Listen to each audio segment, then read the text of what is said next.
dyan, higaan niya, no. Yan, upuan niya ni Jarvis eh. Sinira na nga nila, oh.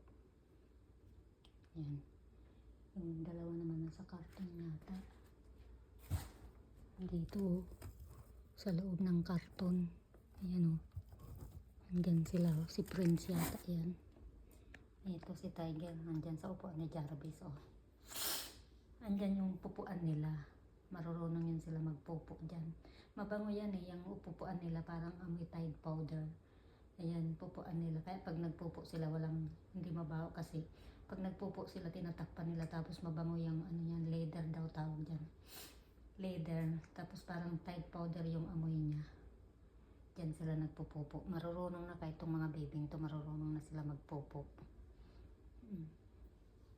Kaya hindi mabaho ang bahay namin kasi may pupuan sila, marunong sila magpupo, magpipi, magtakip ng pupo nila. Tapos pinapaliguan namin to lagi, no?